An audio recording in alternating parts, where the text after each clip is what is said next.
রাজধানীর মহাখালীতে eureka petrol পাম্পে আগুনের ঘটনা ঘটেছে।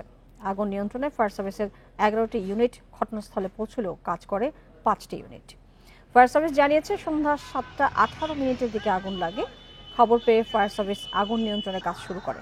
আধা ঘন্টার মধ্যে আগুন নিয়ন্ত্রণে আসে। প্রাথমিকভাবে আগুন লাগার কারণ এবং ক্ষয়ক্ষতির পরিমাণ জানাতে পারেনি ফায়ার সার্ভিসের কর্মকর্তারা।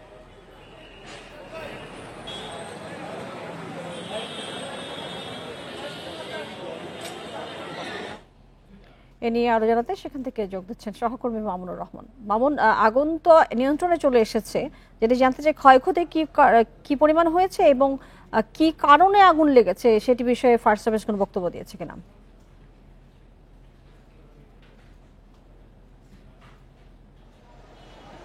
যেমনটি বলছিলেন যে ক্ষয়ক্ষতির পরিমাণের ব্যাপারে ফায়ার সার্ভিস একটি ছোট্ট ব্রিফ করেছে সাংবাদিকদের আগুন নিভানোর পরপরই।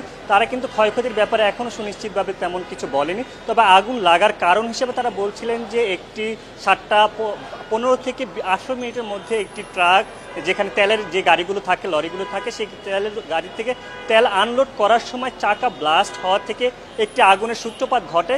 এখানে যারা প্রত্যক্ষদর্শী ছিলেন তারাও কিন্তু একই রকমের তথ্য দিয়েছেন। তারা বলছিলেন যে তেল আনলোডের সময় কিন্তু আগুনের সূত্রপাতটি ঘটার ফলে কিন্তু আগুনের ব্যাপকতা বেশ বৃদ্ধি পাওয়ার পরপরে কিন্তু ফায়ার সার্ভিসের 11টি ইউনিট ফায়ার স্টেশন থেকে রওনা দিল। 6টি ইউনিট কিন্তু আগুন নেভানোর কাজে তারা প্রায় 30 মিনিটের চেষ্টায় কিন্তু আগুন নিয়ন্ত্রণে সক্ষম হয়। তবে তারা একটি বিষয় তুলে ধরেছিলেন যে আগুন নিয়ন্ত্রণে তাদের যানজটের একটি বেগ পেতে হয়েছে, তাছাড়া উৎসুক জনতারও কিন্তু একটা বেগ পেতে হয়েছে। এখন কিন্তু আগুনের পুরো বিষয়টি এখন পুরো নিয়ন্ত্রণে রয়েছে তাদের, এবং ক্ষয়ক্ষতির পরিমাণ ব্যাপার বলছে তারা আরেকটু সময় লাগবে ক্ষয়ক্ষতির পরিমাণ ব্যাপার জানাতে। তারা শীঘ্রই সেই ব্যাপারটি জানাবে। তারা আগুন নিয়ন্ত্রণ করার ক্ষেত্রে যে ফোমের একটি মাধ্যমে তারা তেলের সাথে সেটি ছাড়ার কারণে কিন্তু আগুন খুব দ্রুত নিয়ন্ত্রণে এসেছে বলে তারা উল্লেখ করেছেন।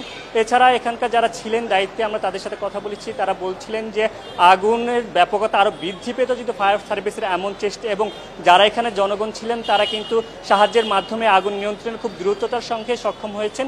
এবং বলছিলেন যে এমন আরেকটি বিষয় যে বলে রাখি, এটার পাশে কিন্তু আবাসিক এলাকা ছিল, আবাসিক এলাকার পাশে এবং ফিলিং স্টেশনের ব্যাপারে কেউ কথা বলেছেন।